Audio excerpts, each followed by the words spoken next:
Hi, I'm Lamborghini C. Welcome back to my channel. I want to talk about winning the battle versus winning the war. We're going to take a look at it from a business perspective and, current things that are happening in the market today in business. So I've been kind of having this discussion like over the last few days. I met with someone for business earlier today, and we were having, kind of some more dialogue and discussions around it. It's interesting because I've been seeing a lot of battles that are being won, right? And I think they're at the detriment to individuals losing the war, right? So I think there are some wins that are being miscalculated. Right now, for a lot of companies, manufacturing and automotive, they're in negotiation season. And so I've been seeing like different news reports and articles that are coming out of, different pay increases, which is good, right? For those individuals that, are in those jobs. But I think, unfortunately, I think some of those individuals are going to, at the companies, they may end up seeing that in a few months they lose the war. I think that some of these companies are adding to their overall revenue, to their fixed costs. And so, with these pay increases, so I think that what we're going to begin to see is they are going to probably enter into some restructuring actions where they need to cut out cost, right? So don't be surprised at that. Now, that may look weird and it may look odd to the layperson because you would think like, they just offered pay increases. Now they're turning around and making cuts. Yeah, that's what happens. And so the leadership team, again, they're paid to be strategic. They're paid to be the strategy and to build the strategy around the business for these organizations to keep them going for the long haul, right? They can't be successful and have short-term thinking. And so I want to bring that up because I know we talk about business and ownership and entrepreneurship on this channel. And so I encourage you, as you are maneuvering through, as we enter into these last 4 months of 2023, I am so excited. Like, I think it's just an opportune time to really wrap things up and finish the year out strong. That's if you're strategic. So as you are making your business decisions, like, deals are going to come your way. Believe me not. Okay. Let me tell you, things are tightening. All right. It's interesting because I talked with two individuals. I had two meetings this afternoon with individuals from the same industry, in the housing industry, right? Mortgage, to be exact. Now, I don't think they know each other. They of course didn't know that, that I was meeting with either of them. Um, and it was just, merely for networking. But it was so interesting for me, and even alarming in some respects, that I was intentional to ask each of them their take on the current state of the economy and their industry, and and how business was doing. Again, people have their own motives. So this is why you have to be a studied person, and you have to have discernment, and you have to go and get information for yourself. Now, because I'm someone that watches the market, because I trade, from time to time, um, I'm abreast to, like, things that are occurring. I also have an ear to business because I have several networks within corporate America within the space. My clientele happens to be other business owners, right?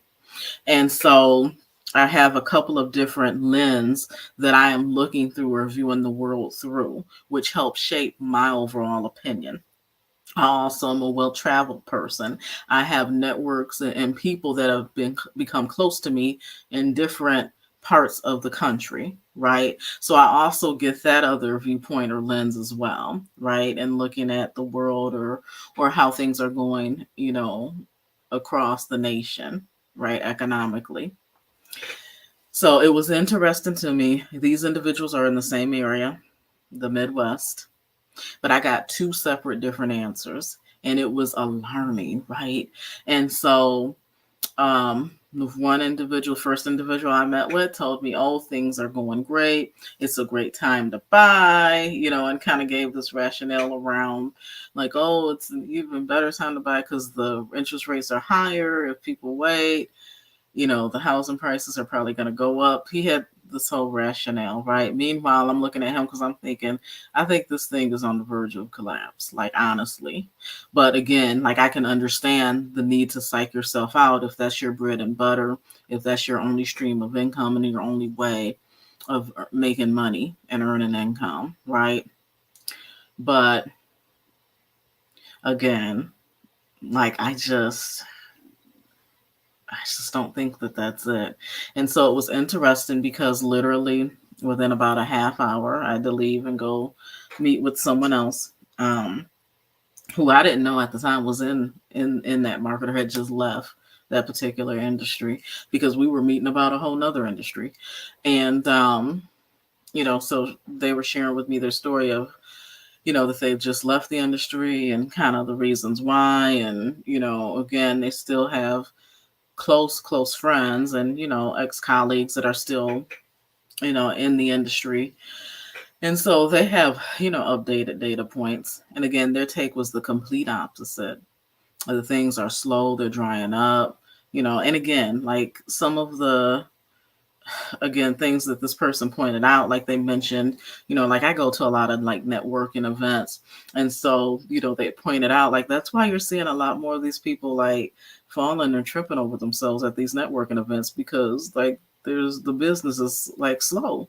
And so they have the time now to be like out and about. And I was like, wow, you bring a good point to that, right? I think you may be onto something. And so I think that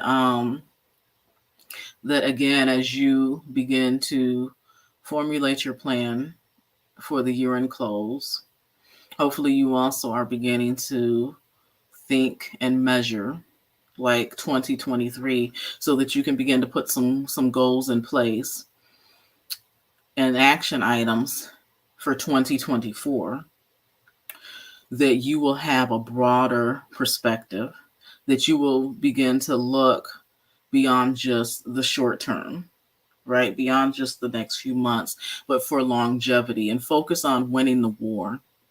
It's nice to have little short wins, or little, winning short little battles, right?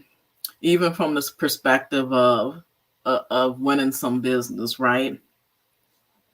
Like one of my businesses, it's as though I feel like I've been shifted a little bit away from it, but I'm not too pressed about it, because, I feel like God kind of gave me some insight and began to show me that, again, with my synopsis of what's going to take place in the market, it probably wouldn't be a good idea for me to really be ramping up that side of the business, because the reality is I probably would begin to see some people that would become clients like pulling out.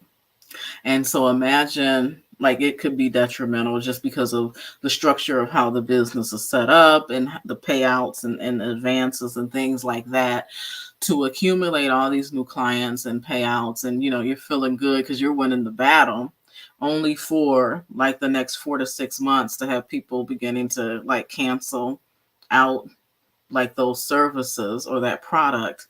And then you owe because you've gotten advances. Like now you start having this bill stack up of, like monies that you have to pay back.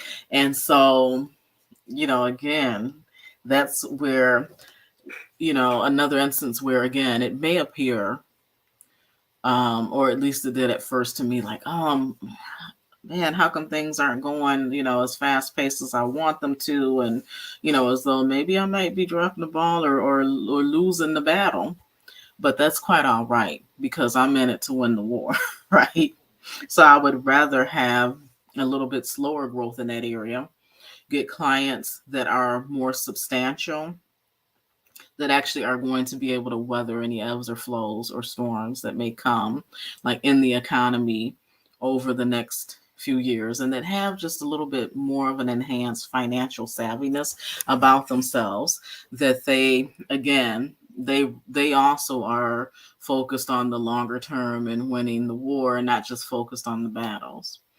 And again, I just it kind of really it pains my heart a little bit, because I think that there's some people that are out there and they're misled. And I know they're happy about the small wins and things like that, that may really not even truly be wins, right? From for the long haul, because they might be part of these organizations and part of like the hourly working class, where they're seeing like announcements come out like, oh, we're going to increase bonuses, we're going to increase pay, and they're probably going to look up 6 months from now, they might not even be in those jobs, as these companies begin to be restructure. So they're not going to even be able to take advantage of these pay increases or of these bonuses and things like that. Now, I'm not here to bring doom and gloom, but I do have, again, a lens and a vantage point from, especially a specific industry, like back from '03. Like, I just remember like the '03, '04, '05, '06, leading up to that '08 time period, where again, things were just kind of declining, right? And so I think sometimes people easily forget. Now, again, during this shift in this time period, for individuals that are able to develop new expertise or useful expertise, they are going to find that it's a great opportunity for them to grow. They're going to see growth in their businesses. They're also going to see new clients coming their way, or the new clients that recognize that they need their services and their resources. So again, that's where having a strategy and a plan built in to be able to not only sustain, but to be able to, maybe take a look and reassess what your offerings are, to make sure that they fit like this new market that we're getting ready to slide into. We're definitely doing that with Edmond Enterprises, in a couple different areas, to make sure that we are able to be of help and of resource to business owners so that they can withstand the quote unquote storm, and even use this as an opportunity to grow and to expand. And I'm so excited about that.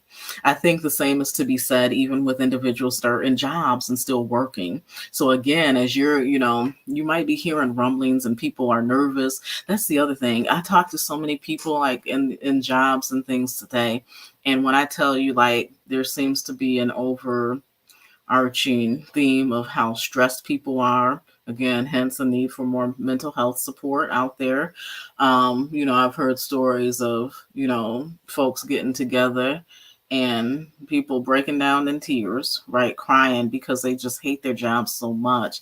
Like, I heard a statistic the other day, that over 80% of people in jobs, like, they actually hate their job. Now, I knew that percentage was high. I thought it was more like 70 something percent, but it may even be even higher nowadays, because there's already been, like, since beginning of this year, some restructuring actions that have taken place. And so people have picked up and taken on 2 or 3 different jobs, right? Or roles that maybe were more segmented out, where you had 3 people collectively doing a job. Maybe one person's expected to do it now. And now we're in this microwave society. So everything wants action, like right now. Right.